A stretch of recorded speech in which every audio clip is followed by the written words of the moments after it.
Assalamualaikum warahmatullahi wabarakatuh. Kembali lagi bersama aku Arya Putra Sang Surya. Oke teman-teman, kali ini aku mau membahas tentang Nabi Ibrahim. Nabi Ibrahim ialah nabi atau bapaknya para nabi. Karena kenapa disebut bapaknya para nabi? Ya karena banyak keturunan dari Ibrahim ini diangkat menjadi nabi dan rasul teman-teman. Langsung saja kita bahas ya teman-teman. Nama Ibrahim adalah nama seorang yang mulia. Kemuliaannya itu didapat karena baktinya kepada Tuhan. Dari muda ia sudah merupakan terlibat dalam pelurusan umat agar kembali kepada jalan Tuhan. Ia memiliki dua orang istri bernama Sarah dan Siti Hajar teman-teman. Sarah ini atau istri pertamanya ini diberi tempat tinggal di negeri Sam atau sekarang disebut dengan Palestina teman-teman. Oke, waktu itu teman-teman Palestina itu dilanda bala kelaparan sehingga Ibrahim dan si Sarah ini pindah ke Mesir.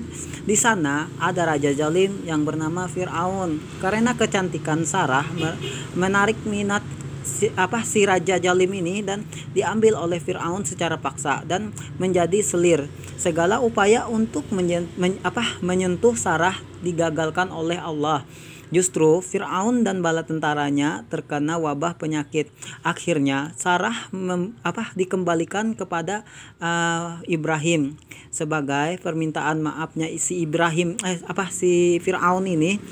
Ia mengirimkan Hajar atau seorang putri Mesir anak Firaun itu sendiri untuk menjadi pembantu di rumahnya Ibrahim. Dan Sarah ini karena dia sudah tua teman-teman dan tidak bisa sampai lanjut usia pun dia tidak mempunyai anak teman-teman, sehingga dia meminta Ibrahim ini Sarah meminta Ibrahim untuk menikahi Hajar karena nggak mendapat anak selama sampai usianya lanjut. Mungkin dengan cara menikah dengan si Hajar, si Ibrahim ini akan mendapat keturunan gitu teman-teman. Maksudnya pikirnya si Sarah ini. Dan Hajar pun menjadi istri kedua Ibrahim.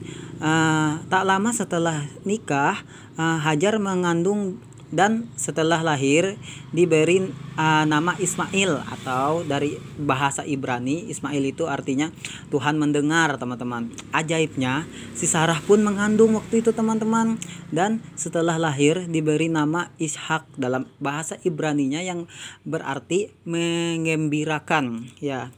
Langsung saja teman-teman kita bahas di sini lagi. Oke, di Sarah ini kan dia punya anak Ishak teman-teman.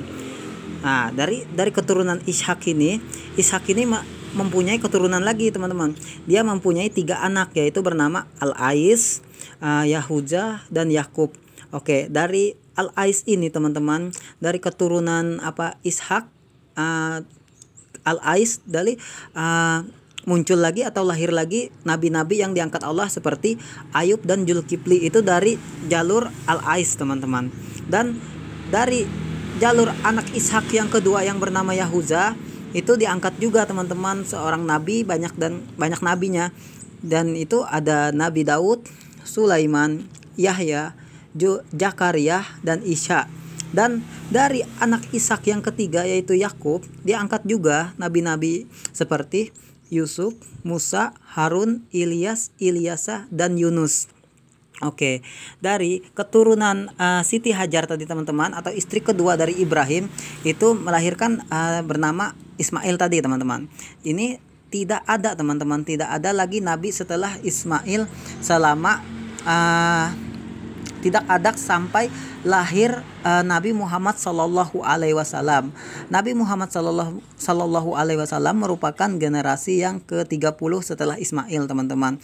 Dan jaraknya antara Nabi Isa ini teman-teman, Nabi Isa ini adalah nabi terakhir dari bangsa Yahudi. Jadi jaraknya dengan Nabi Muhammad ialah 7 abad teman-teman. Nah, dan tidak hanya itu teman-teman, ajaran Ibrahim serta seluruh nabi dan dari Bani Israel atau Yahudi ialah ajaran tauhid atau mengenal keesaan Tuhan. Lalu di zaman Nabi Muhammad Shallallahu Alaihi Wasallam dikenal dengan ajaran Islam. Ajaran Islam sangat bertentangan dengan ajaran Yahudi yang mengklaim Yahuza adalah anak Tuhan, dan Yahudi pun nggak segan menyembah sesuatu yang di luar akal sehat, seperti mereka pernah menyembah patung anak sapi di zaman Nabi Musa alaihissalam. Bahkan mereka ada yang menyembah Lucifer atau iblis, teman-teman. Dan nggak sebagiannya juga, teman-teman, nabi yang diangkat dari Israel banyak berakhir tragis. Contohnya seperti Nabi Isa, teman-teman, karena mereka tuh tidak mereka itu berpikir, oh, kenapa ajarannya tidak sesuai dengan mereka inginkan. Jadi sehingga contohnya seperti Nabi Isa yang mereka tangkap dan mereka salib. Sebenarnya, teman-teman, yang disalib mereka itu bukan Nabi Isa, itu orang yang diserupakan. Nabi Isa itu diangkat oleh Allah. Oke, teman-teman, dari jalur Sarah ini, maka inilah cikal bakal suku Yahudi atau Bani Israel. Dan dari Siti Hajar ini dan Ismail itu merupakan cikal bakal dari suku Quraisy atau suku Arab. Teman-teman, cuma itu yang aku sampaikan, semoga bermanfaat. Dan misalnya ada banyak kesalahan, ya aku mohon maaf, teman-teman, karena aku juga masih belajar dan niatku cuma untuk berbagi ilmu. Kalau ini baik, silahkan like dan share.